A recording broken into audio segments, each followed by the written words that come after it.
To help us understand what's happening on the plateau, we have in the studio here a member representing Jos South East Federal Constituency, Honorable Dachong Bargos. Thank you for joining us. Yeah, good morning.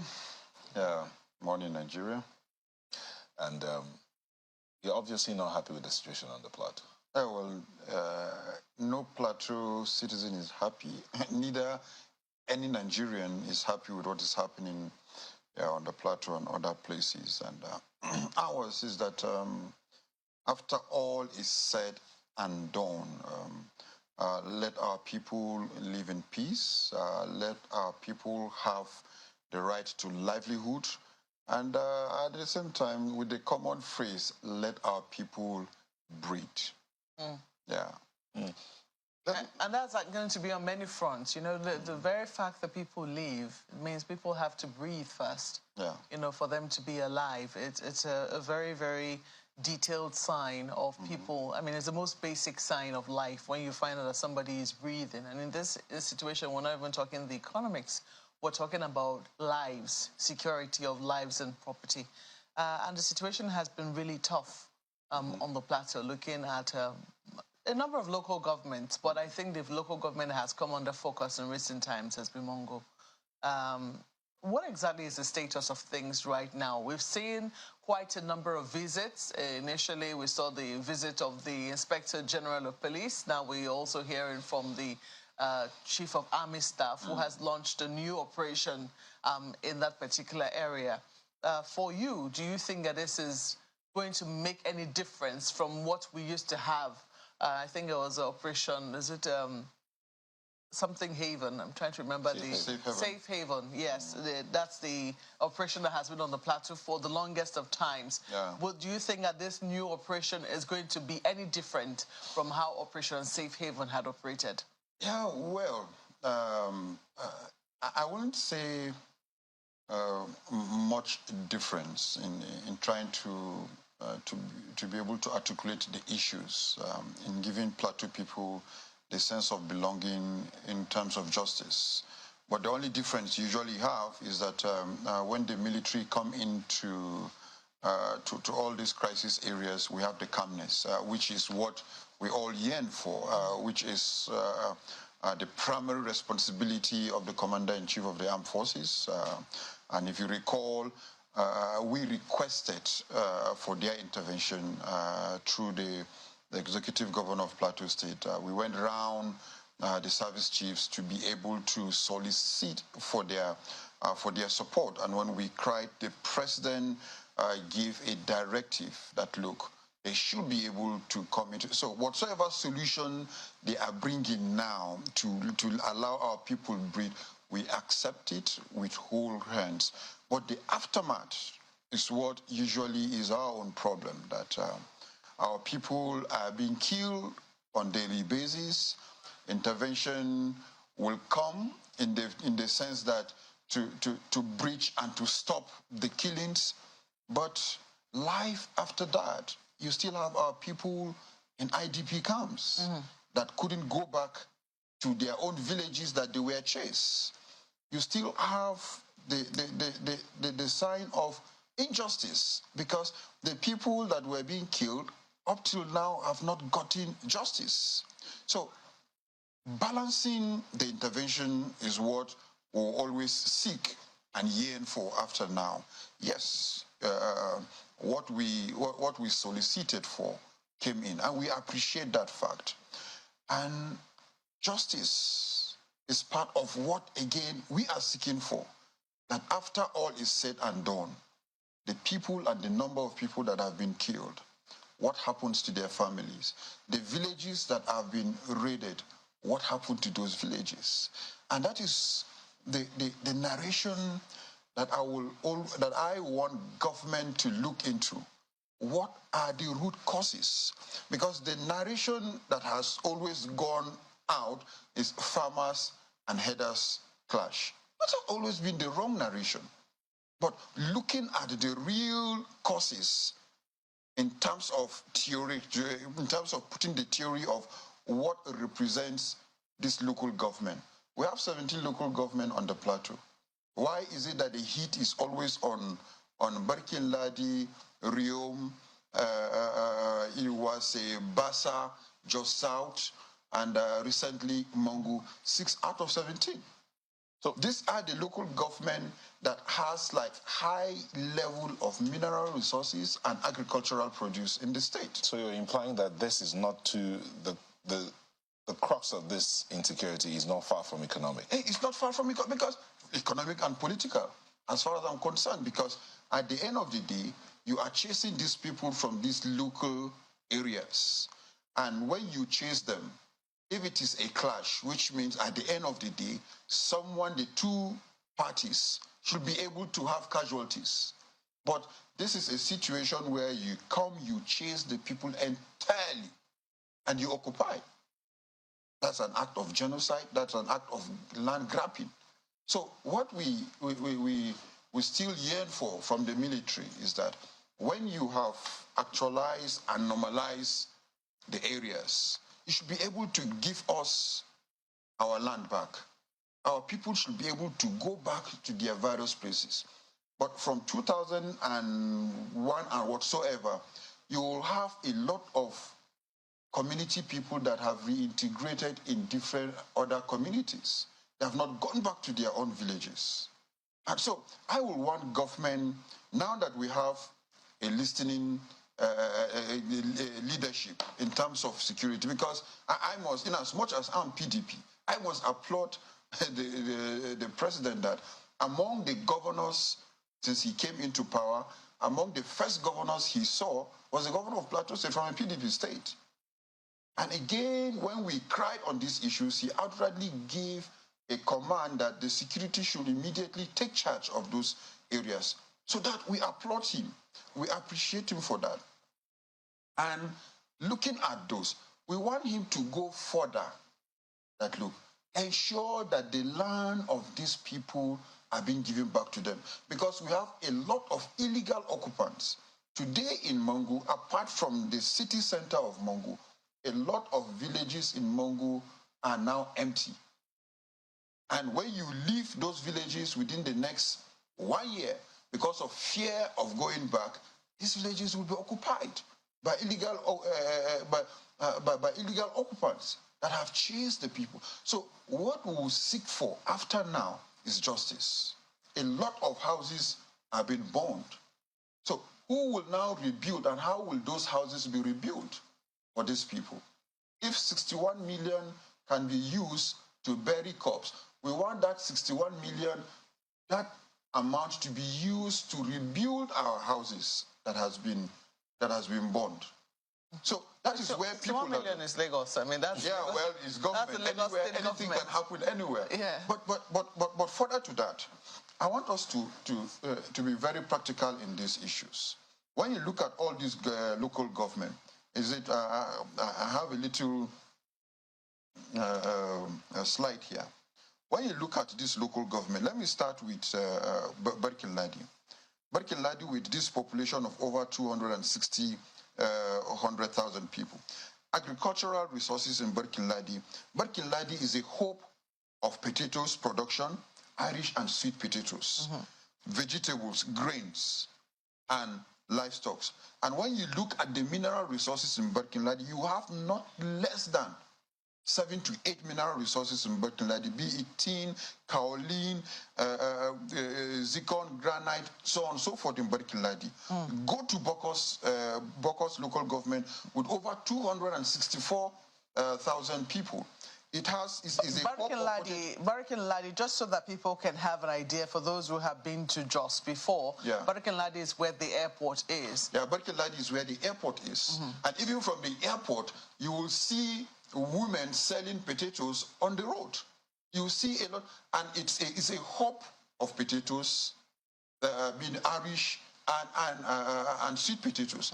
Go to the hinterland, you will see people mining, artisanal miners. But now, most of these mining sites in Barkin-Ladi and Rio, most of these mining sites are not being mined by the locals, are being mined by people that you don't even know who they are today. In the hinterland? Yes, they are being mined, and not just being mined, they are heavily guarded. So what is government now going to do about these areas? Because this is not just about us saying, but these are practical issues that the people are there. People that couldn't go back to their own villages. And I always give example where the former senator died in 2012, the late Senator Danton, when he went for a mass burial. Up till now, nobody could access that village. So what is happening? Today, we have these interventions. Tomorrow, we can't access our villages for many years. So what is now happening? So, which means Mangu wasn't part of those areas that were attacked in many years. Today, Mangu is now on the map. And what do you have? What do you have in Mangu in terms of Mangu with a population of about 442,000 people? Mangu, agricultural resources in Mangu, potato production, vegetables, grains. Mangu is one of the local government that contributes to the GDP of this country almost over 10% in terms of grains production on daily basis. So now with what has happened, which means the country will now get short of grains production as a result of the crisis in Mangu. And still in the same Mangu, you still have mineral resources in Mangu. So, which means if you now look at the next local government that has these mineral resources and agricultural production, which means will be the next target. I'm going to have to ask you to hold a moment. We'll come back and take a more critical look at each of the local governments, and perhaps, maybe our next guest might be able to tell us, if they've noticed some of these armed people who are guarding miners, artisanal miners in some parts of Plateau State, and whether he also agrees with the theory that perhaps this will I say rampage we've seen on the plateau is also as a result of economic reasons. I'm turning now to my colleagues in Lagos to help introduce our next guest. Well, thank you so much, Mark. Well, we have with us someone else joining in this conversation, but quite honestly, I'm still very, very concerned about that issue that Honorable Dachong Bagos raised. But joining us this morning is retired Commissioner of Police Jimwan Dezong here in this conversation. Thank you for joining us this morning, Mr. Dezong. You've heard the Honorable speaking about some of these things, and as a retired Commissioner of Police, what do you have to say about the issue he raised concerning illegal miners, for want of a better word, being so heavily guarded on the plateau?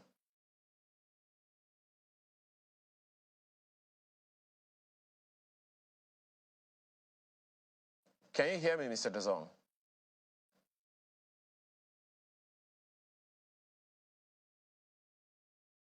Okay, could you kindly unmute?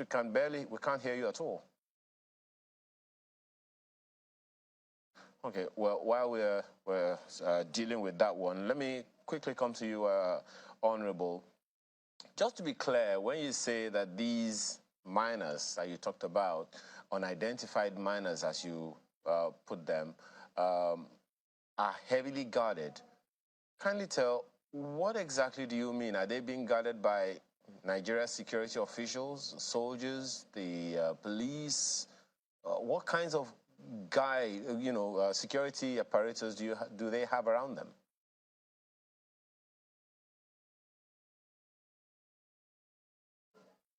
Honorable, can you hear me? Yeah, okay, yeah, I can hear you. Well, it's going to be so absurd to say that these miners are guarded by security agencies.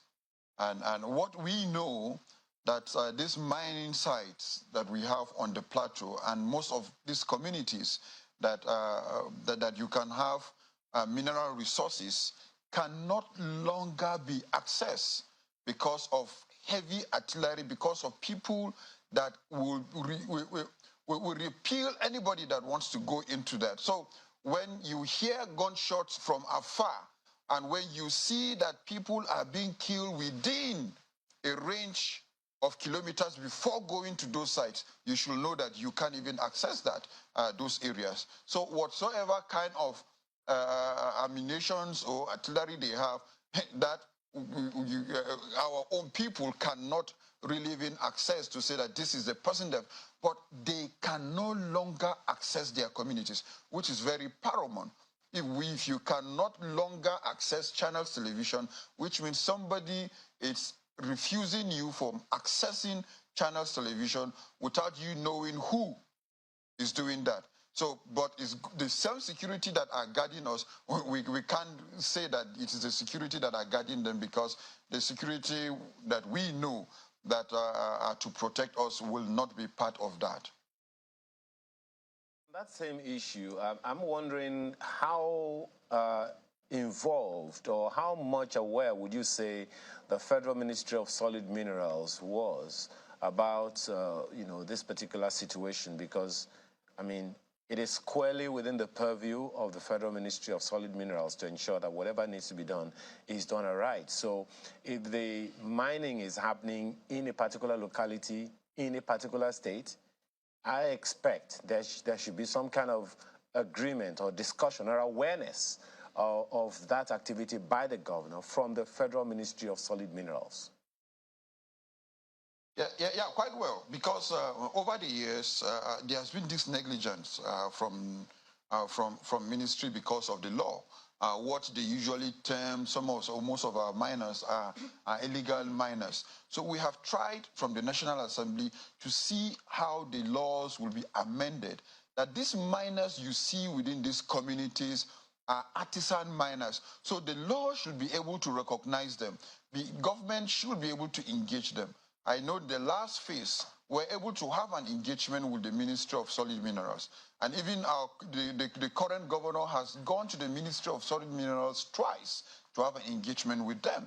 And we are trying as much as possible that, look, the law should be amended, that these miners we have within our communities, instead of calling them illegal miners, we should be able to have them as artisanal miners. When they are now artisanal miners, government will now be able to identify the genuine miners, give them artisanal licenses, the local licenses to be able to mine. So when government take charge of who is mining what, they'll be able to know how to be able to go about it. But when you only and all the time you tag these people as illegal miners, so the real illegal people will come and take over the territory.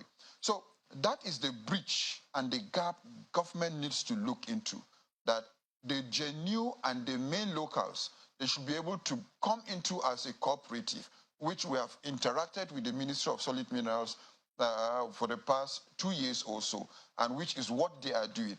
But what they lack to be able to make it that, look, these artisanal miners should be able to be part of the law is the amendment and to ensure that this law come into place and signed by the president. Right. So when the law come into place, they will be able to address that gap very well. But when every day these people are being tagged as illegal miners, you won't know who is the genuine miner, you won't know who has license, you won't know who is doing what at the end of the day. I mean, looking through the local government. I wanted to ask you as well, if you heard about that particular policy. Was the president's media advisor who made the announcement, I think shortly after meeting with some farmers. I don't know whether it's something that you think will work if the federal government, because we do know that before now, the federal government has tried a number of policies, but oftentimes there's been pushback from the state government who say, who's going to give you the land, or whose land are you going to use? Absolutely, Malcolm. These issues have been on the front burner since the last administration. Indeed. Yeah, I can clearly recall when Plateau people rejected grazing reserve, be it ranching and so on and so forth, and it still stands. The thing here is, if government wants to look at subsidizing these issues, go down to the real basis. From the local governments that we mentioned here, out of 6 to 7 of those local governments, the only local government that majorly has the issue of livestock is likely Wasi. But Plateau people are agrarians. So why will you now make Plateau people to be second class? That you want to come and buy land for somebody to rear his cattle, when that is not what we need. So go to areas that they are interested in livestock. Give them subsidy in that. And even a subsidy that I can further interrogate is this. One, my people are agrarian. So what we need is not the land. We have the land. So give us grains, give us fertilizer, and ensure security. Yeah, but there is go to areas. veterinary institute in VOM. Yes. So yeah, you use that. Give us whatsoever you want to use through the veterinary institute. Go to areas that are interested in livestock. Give them subsidy in this fattening cows or whatsoever cow. Create the ranch in that place because they already have the land to ranch. But not that you want to come to my village and forcefully acquire a land. By the way, most of these businesses are private business. So now I want to farm rice and corn. So will government now go and buy land for me in one of those states that I want to farm corn or I want to farm rice? Is that because that is what I'm interested in? Okay, so why will you now want to come to my own village that I must sell land for you to create a ranch?